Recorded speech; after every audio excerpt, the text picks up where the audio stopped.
भएन भाइ जति बेला नि राजनीतिका कुरा गर्न भएन हो कि होइन भन्नुहोस् होइन आएका 2 महिना भयो भने तिमीहरूलाई एउटा तरकारी नुन हाल्ने थाहा होइन होइन भाइहरूले दुःख पाउला नि होइन दुःख नहोस् भने तिमीहरू त्यही कुन समाज होइन तिम्रो कुन समाजबाट आएन यो भाइलाई कति महिना 3 महिना खाली बसेर ल्याएको हो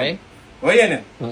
होइन त्यो समाजले लगाइदिने भएको समाजले लगाइदिएको भए नि त्यही भएर काममा वफादारी रह यहाँ कोही पनि छैन विदेशमा तिमीहरूलाई अप्ठ्यारो दुःख कष्ट पर्दाखेरि हेर्ने कसैले पनि होइन तिमीहरूको हाता हुनर छैन भने हाता सिप छैन केही छैन भने तिमीहरूलाई कुनै समाजमा लाज कुनै राजनीतिमा लाज कुनै कामै छैन कसैले काम दिने होइन हो कि होइन त्यो भाइले कति बिचरा यो कति दुःख पार ल्याएर आएको अहिले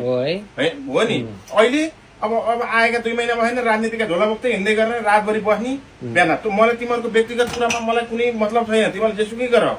कहीँ जा तिमीहरू जस्तै म पनि काम गर्ने हुँ किनभने तिमीहरू नयाँ आएका भाइहरूले दुःख नपाउन् होइन काम सिकुन् राम्रो तरिकाले यस्तो चान्स पाएका बेला जतासुकै हुँदैन होइन आफै सम्झेर तिमीहरू कहाँको तँ भाइ अर्को कहाँको तिमी कहाँको हो होइन मलाई त के मतलब भयो भन्ने होइन नि खास त्यस्तो भने मैले मसँग काम गर्ने भाइहरू सबै मेरा भाइहरू हुन् होइन मैले सुख पाएपछि यिनीहरूले सुख पाउनुपर्छ यिनीहरूले दुःख पाउनु हुन्न राम्रो सजेसन हो नि भाइहरुको लागि केही सिक्नुपर्छ भनेर मैले यिनीहरूलाई सम्झाएको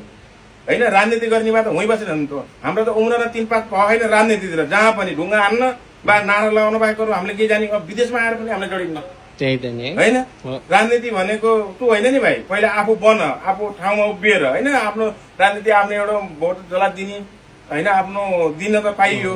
तर यो अभद्र उल्लेख गरेर हुन्न कि विदेशमा राजनीति एउटा आस्था राख्न चाहिँ पाइयो आस्था राख्न पाइयो होइन विदेशमा अरू मात्र नभएर हामी नेपाली कति उशृङ्खल भइयो के बढी होइन जहाँ पनि राजनीति अरू केही आउँदैन त राजनीति भनेपछि कस्तो औँला ठाडो पारेर कुराहरू यस्तो गरेको राम्रो हुनु भयो पहिला आफू ठाउँमा उभियो राम्रो तरिकाले खुट्टा टेक राम्ररी त्यसपछि भोलि राजनीति गरे भोलि होइन छन् नि समयहरू आफू पहिला आफू स्टाब्लिस हुने पहिला सबै मान्छेले स्टाफ बनोस् भन्ने चाहन्न त्यही त नि अब त्यो भएर घरिघरि सम्झाउनु त्यो भएर आफ्नो सम्झेर सम्झा है